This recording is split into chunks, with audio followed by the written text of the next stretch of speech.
High, আমি শ্রেষ্ঠা। এটা আমার বিয়ের ব্লগ। বিয়ের সময় তো জানতাম না, তাই যতটুকু ক্লিপস ছিল সেটুকুই সাজিয়েছি। গায়ে হলুদের সময় তখন নোয়া পরানো চলছে, রীতিমতো যুদ্ধ চলেছিল। নোয়া পরানো নয়, সে নোয়া শক্ত করা নিয়ে যে সে কি ঝামেলা, বাপরে বাপ। আমার বিয়েটা অন্যরকমভাবে হয়েছিল। অন্যরকম বলতে যেরকম প্ল্যান ছিল তার কিছুই হয়নি। সেটা একটা বিশেষ বড় কারণ আছে অবশ্য তার জন্য বাড়ির সবাইকার মন খারাপ থাকলেও মন খারাপের ভেতরেও আমার বিয়েটাকে কত সুন্দরভাবে সাজানো যায় সেটাই সবাই চেষ্টা করছে। আর এই যে আমার পাশে দেখছো, এ হচ্ছে আমার নিতকন্যা। আমার থেকে বেশি বিয়েতে তারই লজ্জা, দেখো না, মুখ ঢাকা দিয়ে দিচ্ছে। গায়ে হলুদের পর্ব চলছে।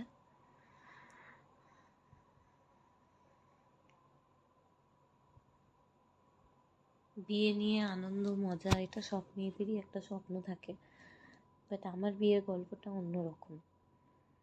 বিয়ের 2 দিন আগে অবধিও আমি ঠিক জানতাম না যে বিয়েটা বাড়ির লোক যেভাবে ভেবেছে সেরকমভাবেই হবে কিনা।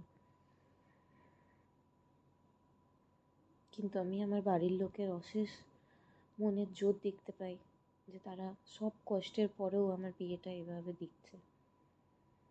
আসলে বিয়ের ঠিক 8 দিন আগে আমাদের বাড়িতে একটা ঘটনা ঘটে। তার জন্য বিয়ে হবে কি হবে না এই নিয়েই তোলপাড় চলছিল। কিছুজন বলছিল যে না দেওয়া উচিত এখন, কিছুজন বলছিল না দেওয়া উচিত নয়। কিন্তু আমার বাড়ির লোক একদম বলে দিয়েছিল যেরকমভাবে ভেবেছি সেরকমভাবেই হবে। কিন্তু তাও ওই বললেও সবটা তো আর পূরণ করা যায় না, বলো, খারাপ যদি কোনো সিচুয়েশন থাকে।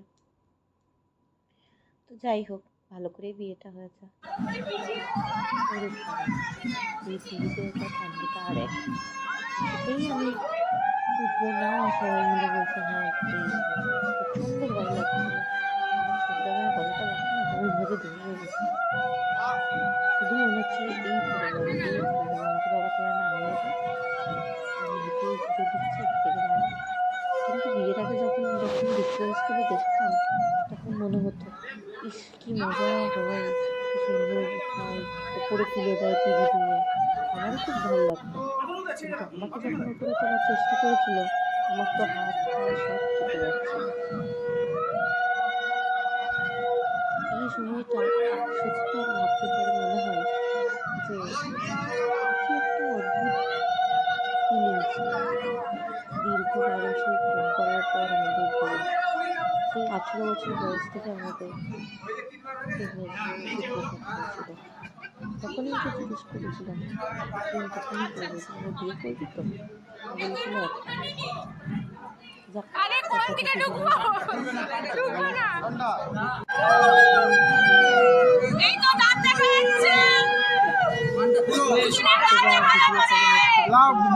ভিডিও কলিং দুজনের কাজ দেখা যাচ্ছে। ওই দিকটা তোলো, হ্যাঁ তোলো তোলো উপর দিকে তোলো, পাতাটা সরাতে গেলেও হাত কাঁপছে।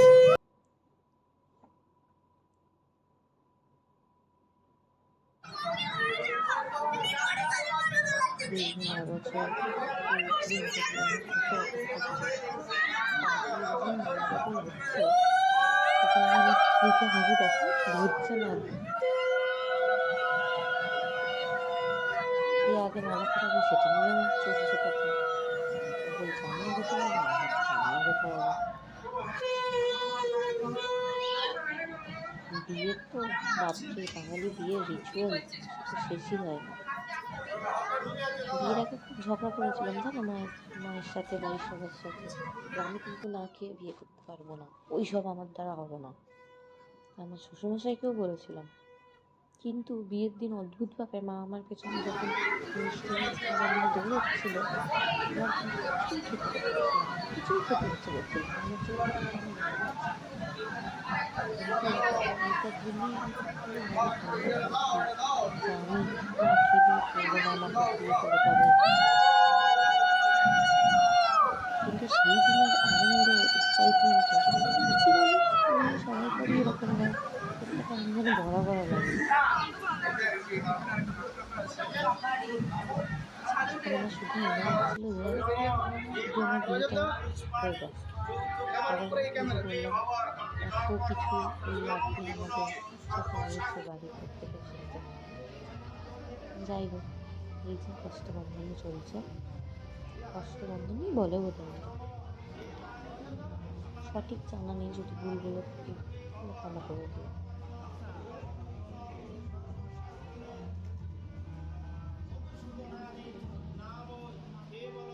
বিয়ের নিয়মগুলো কিন্তু খুব মজা লেগেছিল, বিশেষ করে যখন দুজনে একসাথে ছিলাম। প্রত্যেকটা নিয়ম খুব ভালো লাগছিল। আর এই যে সিঁদুরদানের সেই মুহূর্ত পড়ার পরে বোধহয় সব মেয়েদেরই মুখটা পাল্টে যায় না? খুব চিন্তায় ছিলাম সিঁদুরটা মাঝে পড়াবে কিনা, ঠিকঠাক পড়াবে কিনা। অনেক ভিডিও দেখেছি নাকে পড়বে কিনা। যদিও এটা মানি না, তাহলেও বেশ ভালো লাগে।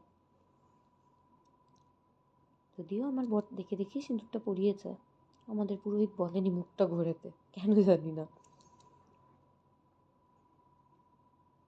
দেখো, ওকে ইনস্ট্রাকশন দেওয়া হচ্ছে লজ্জাবস্ত্র টানার জন্য, কিন্তু পুরোহিতের বলার অপেক্ষায় আছে যে পুরোহিত মশাই কখন বলবে আর উনি লজ্জাবস্ত্রটা টানবে। এই যে ফাইনালি আমার লজ্জাবস্ত্র টানা হলো।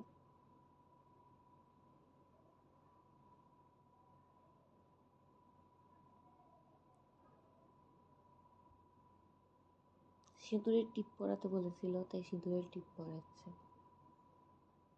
জানি না, বিভিন্ন জায়গায় বিভিন্ন রকম নিয়ম, আমাদের পুরোহিত মশাই বলেছিল।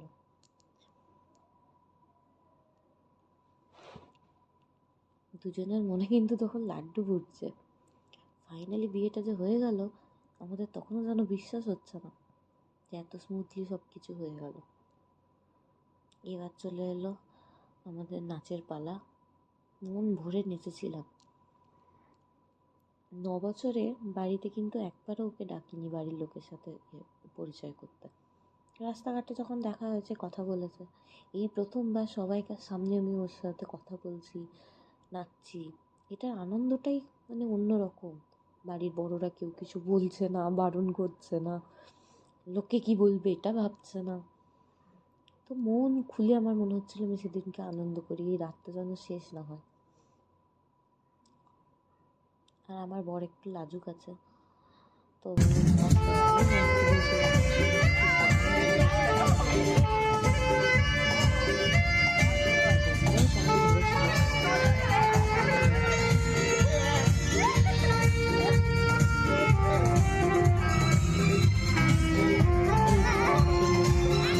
আমার বিয়েতে সবথেকে বেশি এক্সাইটেড আমার বিয়ের গল্পগুলো শুনলে ওর ভূমিকা। আমার বড় পাঞ্জাবি এমন জায়গায় লুকিয়েছিল যে আমাদের কোনো ফটো পাঞ্জাবি বানানো মেন ব্যাপার হচ্ছিল যে সবাই বলিরা আর আমার বলি